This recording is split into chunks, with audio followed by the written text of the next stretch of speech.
கோவை ஹரித்வார் செல்வதாக கூறி கோவையிலிருந்து டெல்லி புறப்பட்டுச் சென்ற அதிமுக முன்னாள் அமைச்சர் கே.ஏ. செங்கோட்டையன் திடீர் திருப்பமாக உள்துறை அமைச்சர் அமித் ஷாவை அவரது இல்லத்தில் சந்தித்து பேசினார்.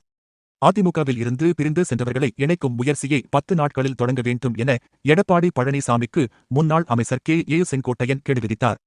இதைத் தொடர்ந்து அவரிடம் இருந்த அமைப்புச் செயலாளர், ஈரோடு புறநகர் மேற்கு மாவட்ட செயலாளர் ஆகிய பதவிகளை பறித்தார் பழனிசாமி.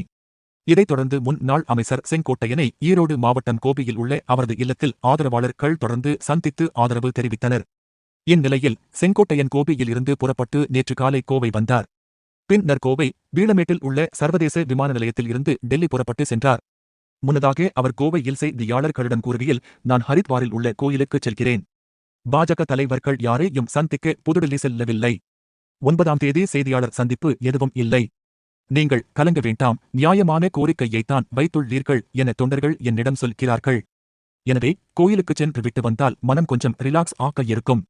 கட்சியின் நன்மைக்காக என் கருத்தை சொன்னேன். பல்வேறு முடிவுகளை பொதுச் செயலாளர் எடுத்துள்ளார். அவர் முடிவுக்கு கருத்து சொல்ல இயலாது. காலம்தான் பதில் சொல்லும். பாஜக தலைவர்களை சந்திக்க நான் ஹரித்வார் செல்லவில்லை. ராமரை சந்திக்கச் செல்கிறேன். நாளை பிற்பகல் திரும்புகிறேன். 2 நாட்களில் 10,000க்கும் மேற்பட்டோர் என்னை சந்தித்துள்ளனர் என்று அவர் கூறினார். உங்களை அதிமுக நிர்வாகிகள் யாராவது சந்தித்தார்களா என செய்தியாளர்கள் கேட்டதற்கு முதலில் நோ கமாண்ட்ஸ் என்றவர் மீண்டும் அதே கேள்வியை செய்தியாளர்கள் எழுப்பியதால் சஸ்பென்ஸ் என்றார்.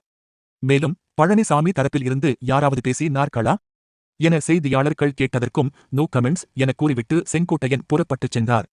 இந்நிலையில் திடீர் திருப்பமாக உள்துறை அமைச்சர் அமித் ஷாவை அவரது இல்லத்தில் செங்கோட்டையன் நேற்று இரவு சந்தித்தார். அப்போது அதிமுகவில் இருந்துதான் நீக்கப்பட்டது குறித்தும் தற்போதைய சூழல் குறித்தும் அவரிடம் ஆலோசித்ததாக கூறப்படுகிறது.